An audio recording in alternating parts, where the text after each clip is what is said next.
At number 2, I have Botanicus. So this is a puzzly Euro that only takes around an hour to play. And this game uses a mechanism that I'd love to see more of that actually reminds me of one of my favourite filler games called Floriferous. And that is this action system where you're choosing an action based on this column. And the further you dive down on the column, generally speaking, the better action you'll get. But it means you'll get lower turn priority for the next turn in terms of initiative. So sometimes you might want to take a weaker action and make sure you're at the top so that you go first the next time and get the exact action that you want. Now the actions in this game are actually very simple. Generally speaking, they're climbing these different tracks that will give you abilities as you go along the way. You can unlock these animals that will give you ongoing benefits. But the general idea of the game is that you'll be trying to fill up your personal little garden of these flower pots that come in 4 different levels. So you've got level 1, 2, 3, and 4. They start at level 1, and you can improve them by watering the flowers and increasing their level. And you're trying to essentially complete these objectives based on these goal tiles that are assigned to each row of your garden. So you have 2 different levels. Some might say for the basic level you want to complete a level 1 objective and a level 1 plant and maybe 2 level 2s. And as soon as you've done that, you'll get some points and you'll replace it with the more advanced one, which might then say you want 3 level 3s and a level 4, which of course is going to be much more difficult to achieve, but it grants way more points.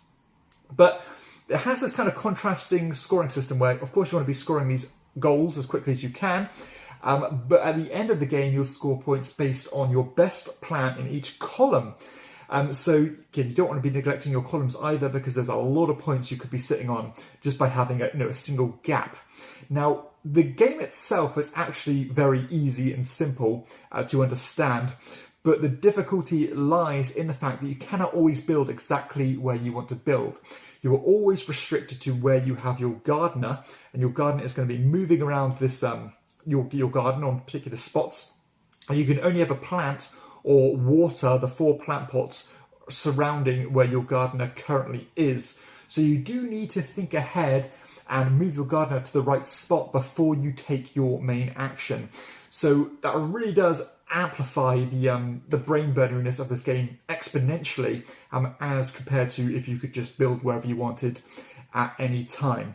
The game has a lovely flow to it. Again, you're just climbing these tracks, planting new plants, collecting money. You need to make sure you always have money in your supply to do what you want. Again, watering your plants, and whenever you reach the top of a track, you can score some instant points and go back to the beginning. So you are rewarded to fly along the track as well. Again, I like the abilities of these animals you'll get, which will score you points based on, if you unlock a certain animal, it might say for every other animal you unlock, you get X amount of points. Or this particular animal will score you more points if you complete an objective.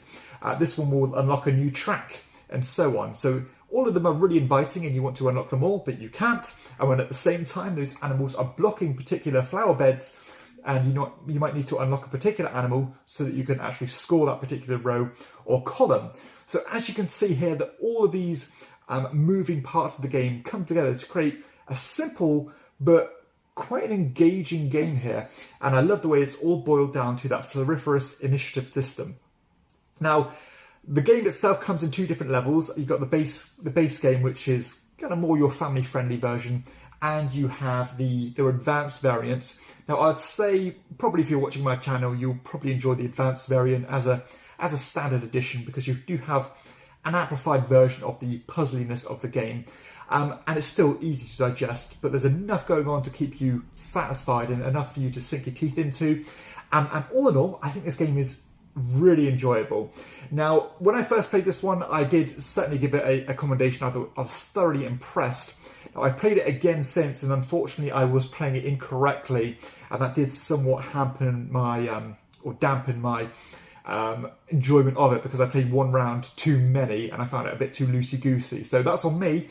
I'm not the game at all. So I do want to play it some more, playing it 2 rounds instead of 3 rounds, as you should do, which will certainly tighten up the game way more.